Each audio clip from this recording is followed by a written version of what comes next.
তো রসুলের একজন সাহাবী ছিলেন, তার নাম সালমান ফার্সি। 250 বছর জীবনে হায়াত পাইছে না। বাড়ি যে এখন গেছে মনে হলো এখানে বল গভর্নরি ভাতা 6000 দিরহাম বেতন পাইতেন।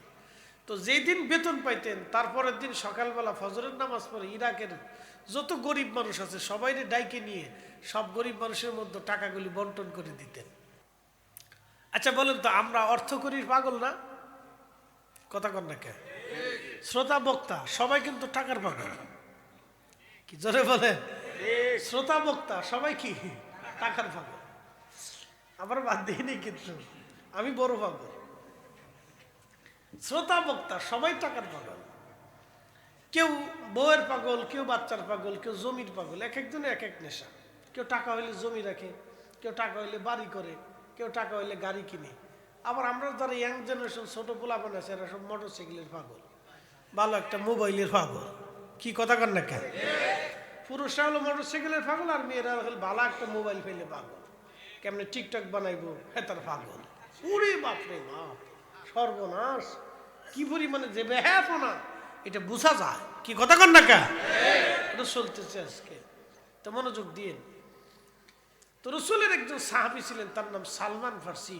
250 বছর জীবনে হায়াত পাইছে না। বাড়ি যে এখন গেছে মনে হলো এখানে বলার দরকার। কত বছর ভাই? 250 বছর। আমরা বাঁচুন কত বছর? এখানে 100 বছর কেউ আছে? ইউসুফ ভাই 100 বছরের কেউ আসেনি? নাই। অর্থাৎ কাছাকাছি 80, 90, 95 এরকম, কিন্তু 100 বছর নাই। থাকলেও বুঝার কায়দা নাই। ধরেন 100 বছর নাই, তো 100 বছর আগে যারা দুনিয়াতে ছিল তারা সব কবরে চলে গেছে। আগামী 100 বছর পরে আমরাও কবরে চলে যাব। তো এই সাহাবীর হায়াত হলো 250 বছর। আল্লাহু আকবার। তো 250 বছর জীবন যখন শেষ, তখন তিনি ইরাকের গভর্নর ছিলেন। প্রত্যেক মাসে 6000 দিরহাম বেতন পাইতেন।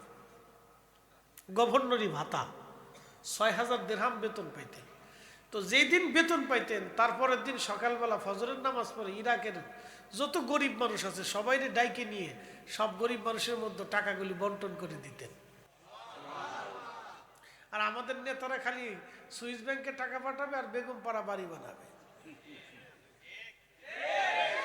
এই জন্য আমাদের কপালের কোনো পরিবর্তন হয় না। কথা কন না, ঠিক কিনা? কোনো পরিবর্তন নেই। ওর সাথে ইউরোপ, আমেরিকা, লন্ডন, ব্রিটেন যায় দেখেন, ওদের নেতারা 1 টাকাও চুরি করে না, অথচ খ্রিস্টান। আর আমরা নেতারা মুসলমান, চুরি করতে করতে জান শেষ, টাকার জান শেষ করে ফেলেছি।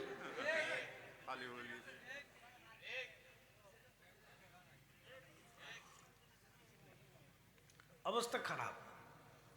শোনেন, এই কোনটা ভালো আমি নিজেও জানি না। স্বাধীনতার পর থেকে এই পর্যন্ত ভালো পাইলাম না।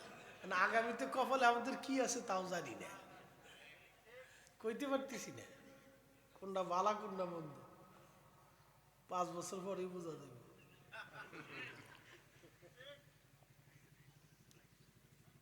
জালাত আছি।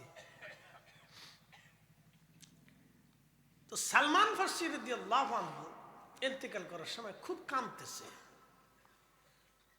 তো সাহাবে কেরাম বললেন, হুজুর, আল্লাহ রসুল আপনার খুব ভালোবাসতেন, আপনি রসুলের খুব আশেক মর্যাদাবান সাহাবী, তো কাঁদতেছেন কেন? বলতেছে, বলো তো কিয়ামতের ময়দানে আমি রসুলের সামনে কোন চেহারা নিয়ে দাঁড়াবো? চিন্তা করেন তো, সাহাবী সাহাবী। এই জন্য আল্লাহ রসুল আল্লাহ আল্লাহ ফি আসহাবি, তোমরা সাহাবীদের ব্যাপারে আল্লাহকে ভয় করো। সাহাবী বলতেছে, আমি কিয়ামতের ময়দানে আমার রসুলের সামনে কোন চেহারা নিয়ে দাঁড়াবো বলো তো? বলে, কেন, কি হয়েছে? নবীজি দুনিয়ার থেকে যাওয়ার সময় সমস্ত সম্পদ আল্লাহর রাহে দান করে দিয়ে গেছে। আমি ইন্তেকালের সময় কত সম্পদ জমা হয়েছে, রসুল যদি জিজ্ঞাসা করে কি জবাব দিব বলো তো? তো বলতেছে, কি জমা হয়েছে? কয়, দেখো আমার মাথার পাগড়ি, আমার গায়ের জুব্বা, একটা আবা, একটা লাঠি, একটা ওই কাঠের পানির পিয়ালা, আর একটা কাঠের বাসন। কয় হাজার টার কোটিটার সম্পদ।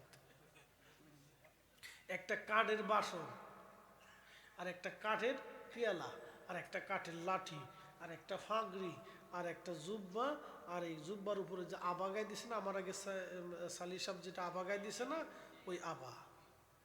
কয়শো কোটি টান মাল কানতেছে।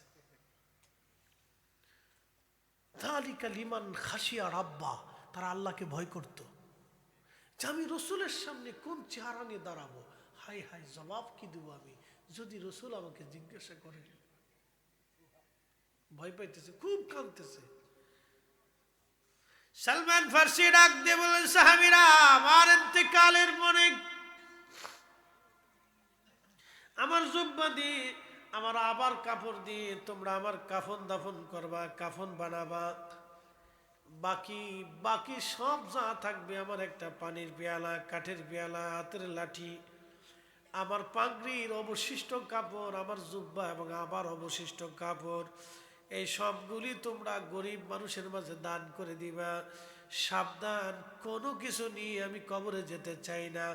আমার রসুল সব কিছু আল্লাহর রাস্তায় দান করে দিয়ে কবরে চলে গেল, আমিও আল্লাহর রাস্তায় দান করে দিয়ে কবরে চলে যাব। আমি কিছুই নিয়ে কবরে যাব না। একবার জোরে বলা যাবে কি ইয়া রাসূলুল্লাহ?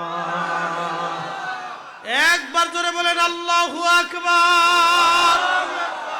তেলের গাড়ি তেলে চলি,